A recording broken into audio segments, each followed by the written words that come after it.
Hello guys and welcome back to the channel. Today we're doing a quick video. Well, it's not going to be a quick video. I always say that and it never turns out to be a quick video. So let's just put an end to all pretenses that this video is going to somehow be quick. That it all is based on your perspective. I got this in the mail today. So it was double bagged.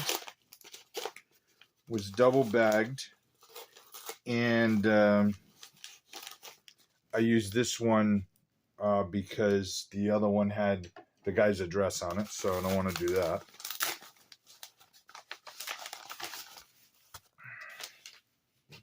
And this goes towards Mickey Mantle, as I've continued to buy a couple of mantles lately because we need to add some cards to the mantle run, and I think it's good a time as any. Prices having come down a little bit in general, maybe not in the vintage market, but as much, I should say, as much, but they did come down. So let's take a look at this mantle. This is a 19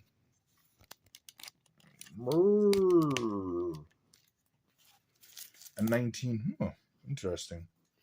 A 1968 Topps game, Mickey Mantle, in an excellent to mint 6 miscut. So you can see the edge on the top has, I guess, what would be the remnants of some other card. But this is a nice looking mantle. And it is miscut, and it's off. You can see it. It's probably a little wider here than it is up at the top here. Skinnier here. So it's kind of like a diamond cut to some degree. But it's a beauty. And I was able to pick this one up for under $100. So I don't know if that was a good price, bad price. But it's Mickey Mantle in a 6 miscut, so it's probably really like a 4. But it's a nice addition to the mantle run, and I can always upgrade as I go. But this was a nice. I'm really excited to have this one come in, and this is now my 4th mantle, and we'll be scouring the earth for a few more. This one came as an eBay purchase, so that's the Mickey Mantle. And we'll leave him in the background. Today we're going to focus on 1959. What did I do with my paper? 1959 Topps baseball. And I figured, let me take a look at what I got and see where we're at with this set. Now, I did take a quick peek before I went through, before I did the video to see what we got. So let me just fill you in a little bit on what we got going on. I have 342 of the 572 cards in this set, which is about 60% of the set. They can be as nice as excellent to near mint, or as crummy as can be. A little bit of everything. So with cards from the 1950s, I'm really just looking for numbers to fill in holes. I know that they're tough to come by. They're tough to come by, especially in high grade. So I'm always going to be buying lots and seeing if I can fill in some holes. And today we're really going to, so what I did was I went, like I typically do, I go through the database and see what we got to do. Now, there were a couple of subsets. We'll touch a little bit on them when we get to them, but there were some subsets within this set. The big rookies in this set, I guess, the biggest is Bob Gibson. I do not have that card, I can tell you right off the bat.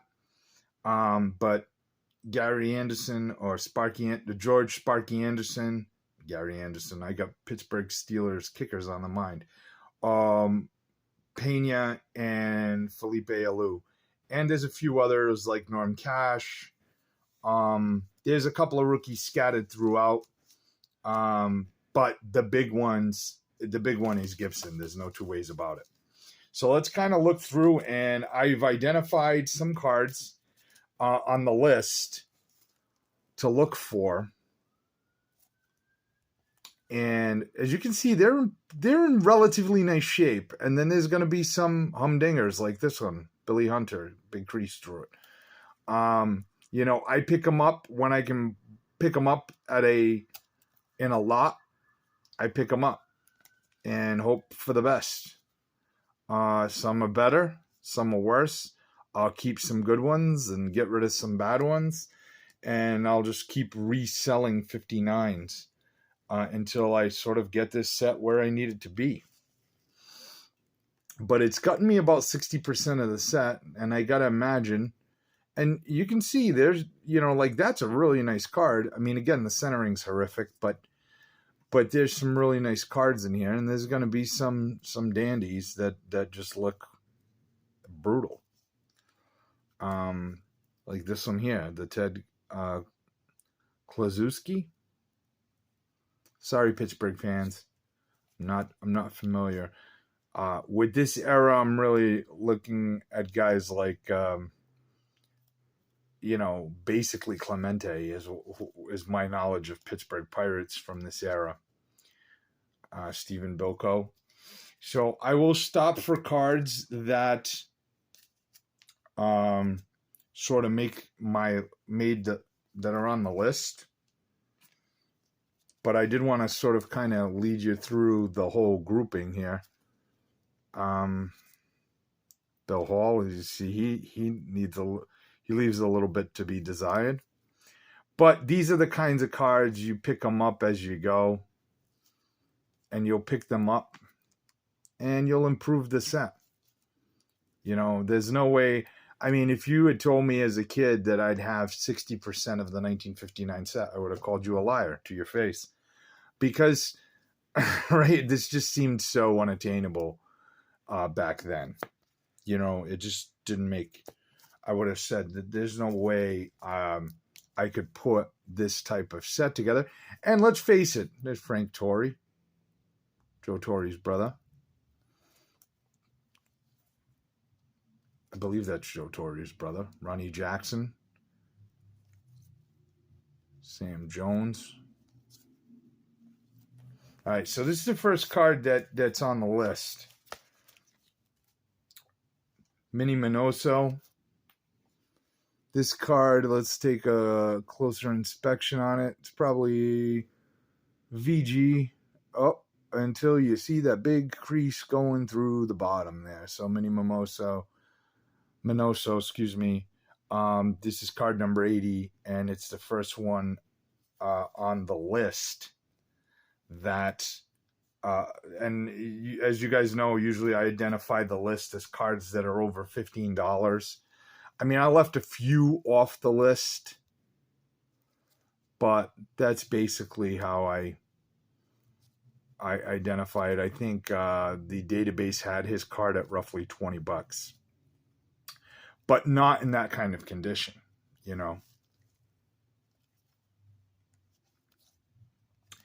And so there are some decent ones. Like I said, there are some decent cards in this grouping. It's just not a ton of them, right? I mean, just out of the first 101 cards, I can tell you that I was missing Mantle, which is card number 10, the most expensive card in the set.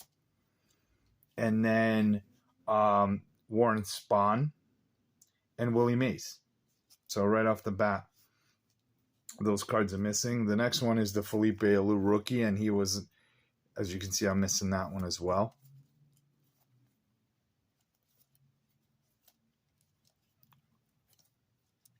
Bob Schmidt.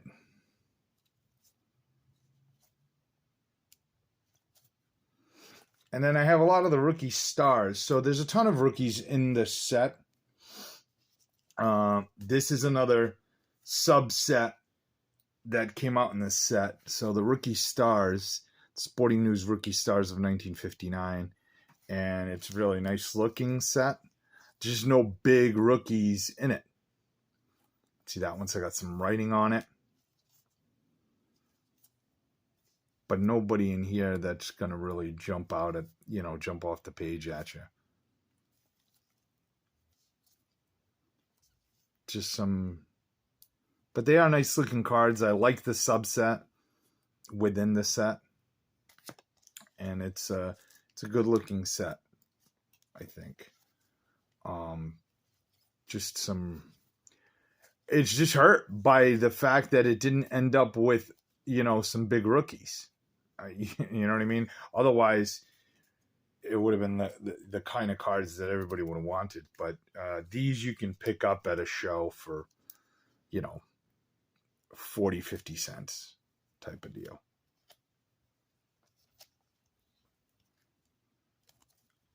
And even in nice condition, you can pick these up at a pretty relatively. Now this card, I like this card. There's a lot of these cards here like this. So this is a Banks, Ernie Banks on this card. So it's a Cubs Clubbers. And it's a way to get a big time Hall of Famer from the 50s without,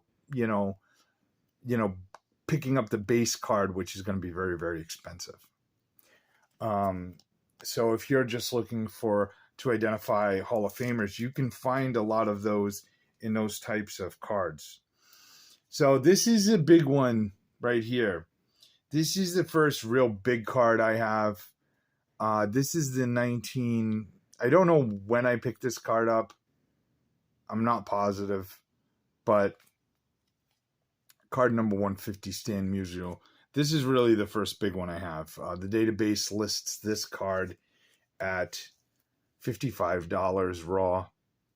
I have not checked comparisons or comps on eBay to see if that's true or not, but this is probably the highlight of my set so far. Certainly the cards we've gone through, I would say Stan Musial is the best one I've gone through so far. Enos Slaughter in horrific shape. Walt Drapo. Dick Rowe. I do recognize this name from the Pittsburgh Pirates. So, some redemption, Pittsburgh fans. Dick Rowe. Johnny Groff, Billy Burton. And as you can see, it's mixed condition. Some are great. Some are in really tough shape. Some of these team cards like this, like the Yankees team card, the Pirates team card, which is in the later numbers, some of these cards are really, really expensive. I didn't write those down on the list necessarily, but some of them are fairly expensive.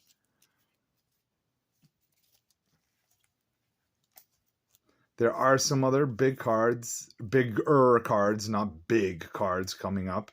Harvey Haddix. And I'm trying to kind of skip through the commons, although the commons are the ones that are probably in the best shape. That's going to be often the case, right? Ozzie Virgil. The commons weren't necessarily the cards that people were necessarily flipping in the 50s to try to win it from their best friend or other kids at school, right? They weren't flipping cards of, common players necessarily. Everybody wanted the guys to know, Mantle, Williams, those types of players, you know what I mean? Stan Musial, Clemente, Roger Maris, et cetera, et cetera, et cetera. So those are the ones that are going to be obviously a little bit tougher to find in higher grade. Eddie Casco. You can see some of these cards are grossly off center, but that's, again, an issue of the times. You know what I mean? Topps didn't really do a good job with quality control.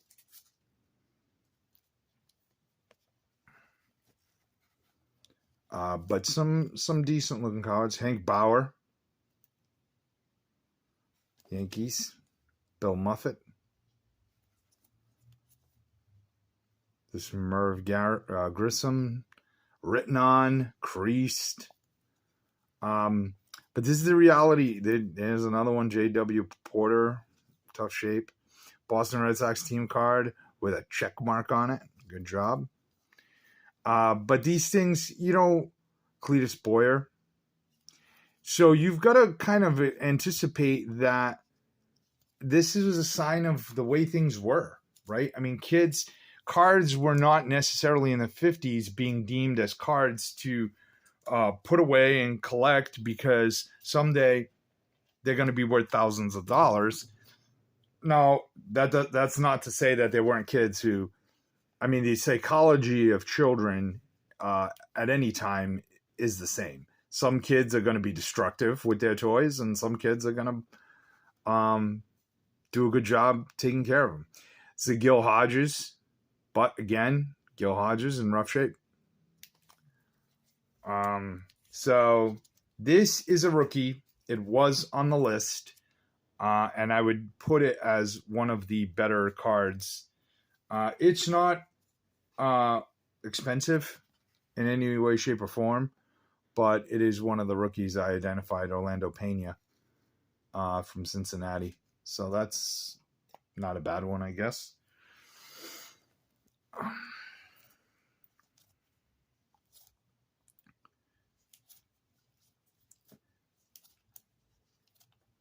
All right, there we go.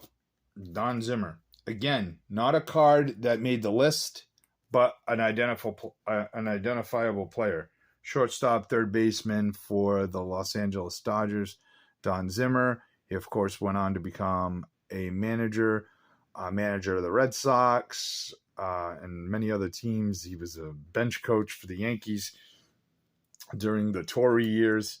So, he has some good pedigree as it pertains to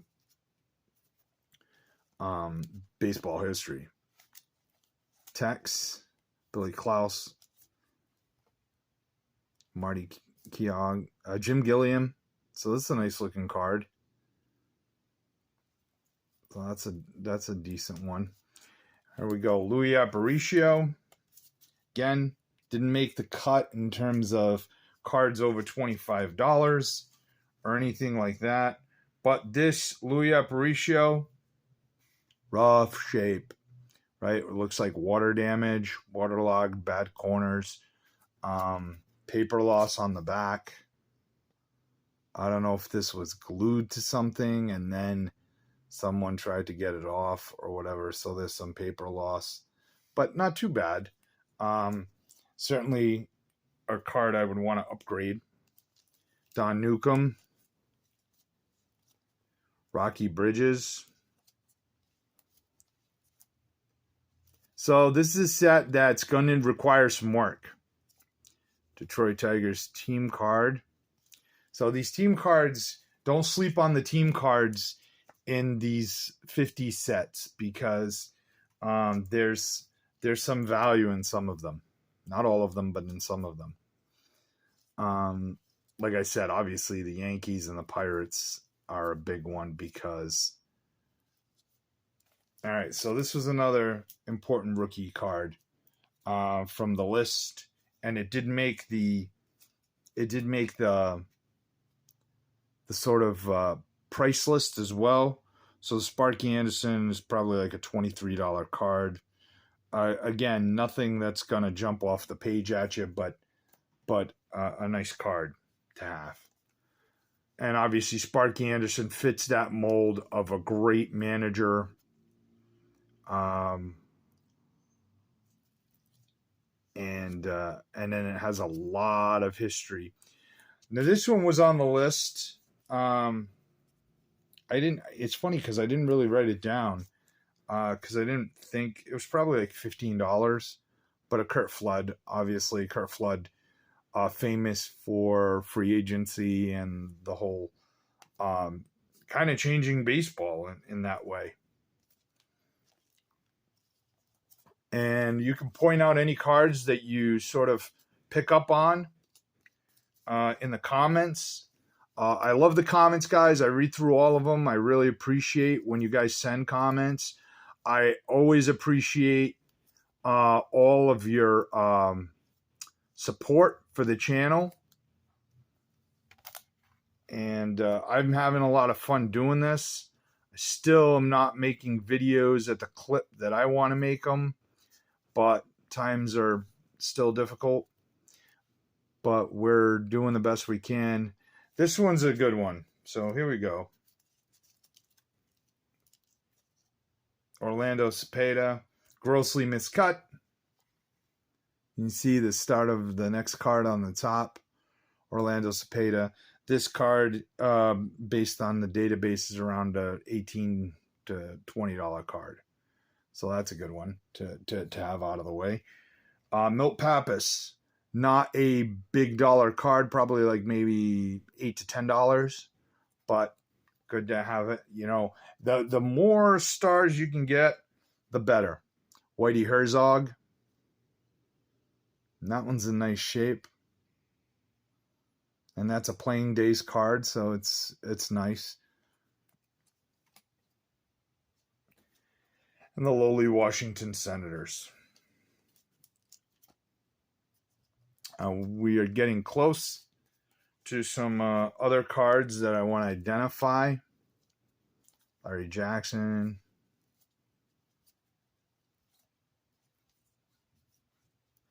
So this one I thought was a nice one. Nellie Fox. And Aparicio. Keystone combo. Rough condition. I mean, that's just a given. Sort of are where we are with that. Again, a lot of these cards from the 50s, if they're of a key player, they're going to be in less than stellar condition. Bill Mazeroski. That one's in pretty nice shape. And he is on the list. He didn't quite make the $15 cut, but he's a $12 cut. Virgil Trucks. Milwaukee Brewers. Now this I think actually might have I'm sorry, Milwaukee Braves, excuse me. Duh. This might I don't think I wrote it down, but this might be a one of those team cards that you might not want to sleep on because it has Hank Aaron in it. So Bob Grimm. Let's see who's in this card. So again, these kind of cards I like because, you know, you got Al Kaline, Bob Friend, and Law. I don't know who Law and Face are, but I can tell you who Al Kaline is. I'm sorry, Klein. That's Klein. Sorry, that I was looking for the Tigers card because the Tigers card has some value to it, which I don't know if I have that card or not, but the Tigers team card has some value on it. That was a Buccos card. So all right, so here we go. This is Frank Robinson. Would be great if it wasn't torn to shreds. Look at that, Frank Robinson. But again, vintage baseball, just a great card to have. I mean, if all the stars, if I had all the stars of this set and they looked like this, I'd be like, so what? This card does make the list. In much better shape, it'd be about a $30 card, but this is what it is. Okay, it's not that because of the condition. There's Eddie Matthews written on. Eddie Matthews would also make the list. In better condition, this would probably be a $15 to $18 card, but it's got creases and all of those good things. But this is how I build my sets. You know what I mean? This is how I do it. Dodgers team card. Bill Tuttle. Bob Friend. All right. So I lied.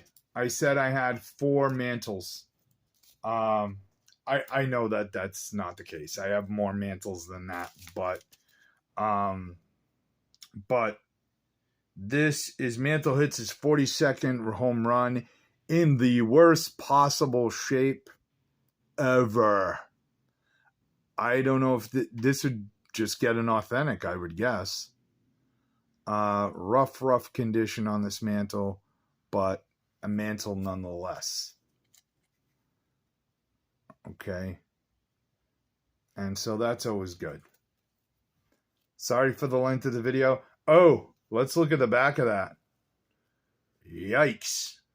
Paper loss, so definitely getting an authentic, if anything, on that. So this is one of those sets, Baseball Thrills. These cards were $461 to $470. And there's a few of them. I do have a few of them, so that's kind of neat. Here's another one. Pierce.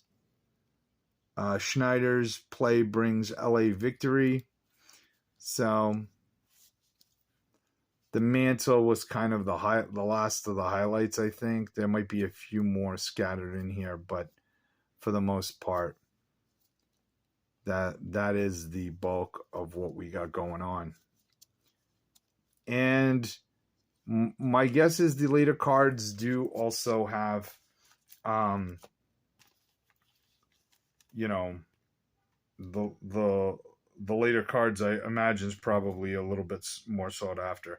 So these are the Sporting News All-Stars. You guys can correct me if I'm wrong in the comments, but I believe that 59 was the first year they did All-Stars, I think. So there's a number of big cards in here. So you'd have card 564 is Mantle. Willie Mays is card 563. Ernie Banks has an All-Star card. And there's a few other guys that are mixed in that aren't quite as expensive, but would be a big deal. The Gibson rookie is 514. Card 509 is the Cash rookie. Card 478 is Clemente. Clemente is the third or fourth most expensive card in the set. The Willie Mays, the Mickey Mantle All-Star, I think, is the fourth most expensive card in the set. Gibson and the Mantle base card are the big ones. Well, that's a look at my 1959 set as it ekes its way into existence. I love it.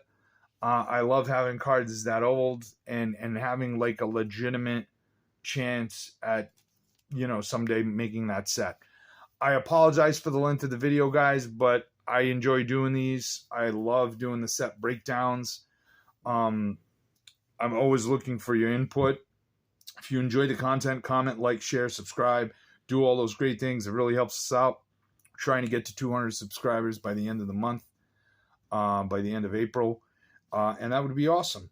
And join our little family here as we continue to put this stuff together. The Baseball All-Stars, by the way, in this set go from 551 until 572. So basically that's how they ended the set. And that's it.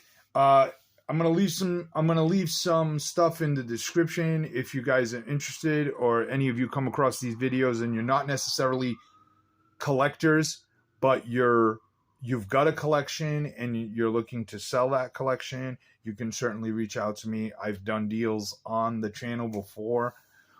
So if you're looking to liquidate cards, you can certainly reach out to me. I'll leave my email and other ways to reach me in the description. You can also, I'm dropping everything here.